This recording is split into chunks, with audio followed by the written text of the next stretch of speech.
Hello, today I'm going to be reviewing On the Other Side by Carrie Hope Fletcher. I was lucky enough to attend the Q&A launch event in London, Piccadilly, and it was so much fun. I went to the one for All I Know Now last year, and I always love hearing Carrie talk about her writing process. I find it really interesting, and she's an all-around inspiring person. I think it's so cool that she wrote 2 books back to back while doing 2 Broadway shows and having a YouTube channel and friends. I'm just like, how do you do that? Show me your ways. But I loved that event, and I actually got it signed, which I'm super happy about because, you know, that's cool. Also, I think this book is absolutely gorgeous. I mean, just, you know, let's be shallow for a second. The cover is amazing, and even under the dust jacket is beautiful, and it has a little hopeful sign on the back, and it just makes my heart very happy. Also, when she signed it, she was quite worried, and she was just kind of saying, "Oh, I really hope you enjoy it," and she sounded really scared, but there was honestly no need to be because I loved it and it was great. So for those of you who don't know, this is Carrie's first fiction book, and it follows a character called Evie Snow who passes away when she's in her 80s, but when she gets to the doors of heaven, she's not let in because they say that her soul and her heart is too heavy and burdened with secrets that she's kept her whole life, and she has to let go of these secrets in order to pass through to her own private heaven. In order to let go of these secrets, she makes 3 visits to her son, her daughter, and the love of her life, and reveals to them 3 kind of objects that will explain her secret, which is a blackbird, a shoebox, and the good tree. And this rule of thirds really made me satisfied. There was something in me, maybe it was like my slight OCD, that was just like, this is so neatly wrapped up. I love it. I want to talk about how this was written. First of all, I absolutely loved how it felt really timeless. I read a few reviews and a lot of people were saying, oh, I found it really weird that it's not set in a specific time, because Evie refers to movies as motion pictures, and it's kind of in the time where arranged marriages seem to be the norm, but then again there's the underground and telephones. People are like, is this modern? Is this old? What is it? But I really liked that actually, because it kind of mirrored Evie's kind of limbo. I felt like I didn't really know where I was. It kind of felt a bit dreamy, trance-like, and I felt that kind of mirrored Evie's situation, how she was kind of stuck between like life and the afterlife, and I thought that was actually really clever and a really subtle way of drawing you into the story more. Also, for fans of Carrie and her videos, there are actually a few little details in here that just made me really happy. For example, there's a bit when Evie says, "I'm not hopeless, I'm a hopeful," and I just thought, oh, because if you don't know, that's what Carrie kind of refers to her viewers as. And also there's another bit which I'm pretty sure might have been intentional, but I don't know if I was overthinking this. There's a little bit in it when Evie sees some graffiti and it says CB loves PF or something, and I just immediately went, oh my god, that's like Carrie Bucknell and Pete Fletcher. But I don't know if I was like reading into that, but that's what I saw and I thought it was really cute, so anyway.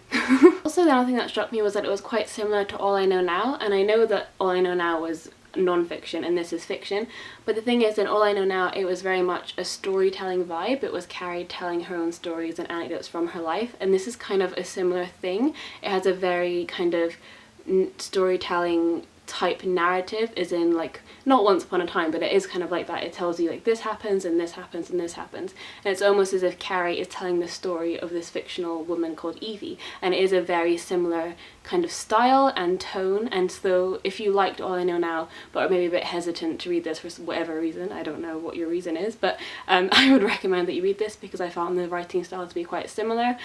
For example, one of my favourite passages is when this person is describing to Evie kind of how the afterlife or the limbo that she's in works, and I love this description so much.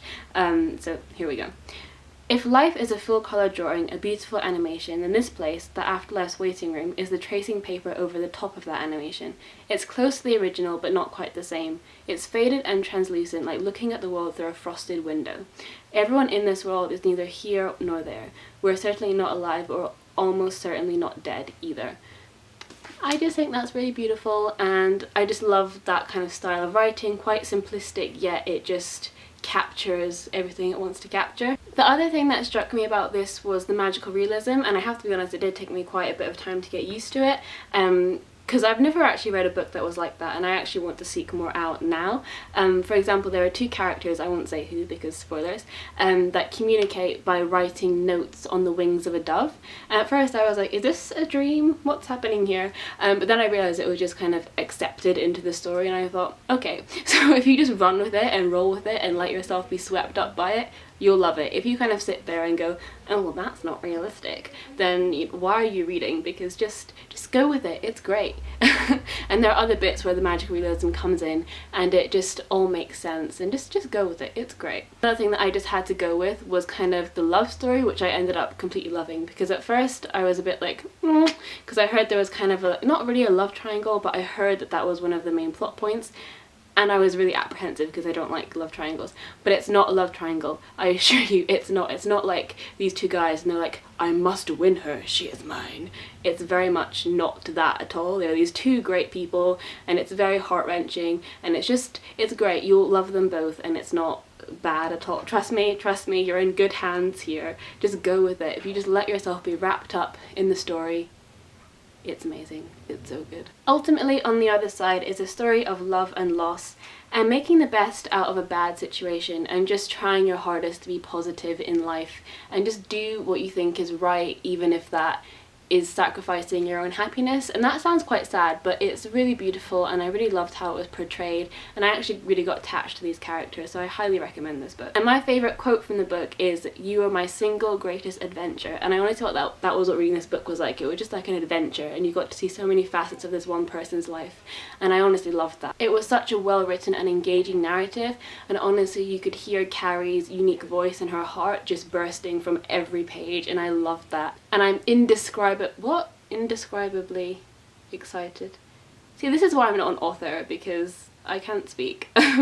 I'm very excited for Carrie's next book, which she mentioned in the Q&A that she was currently writing. I mean, can we all just start the calendar countdown right now, because that's going to be amazing. And I love this book, and I highly recommend it to anyone and everyone. Please read it, it's great. Thanks so much for watching this review, and if you've read On the Other Side, please leave me your comments and tell me what you thought, and we can discuss in more detail. And yeah, I'll see you soon in my next video. Bye!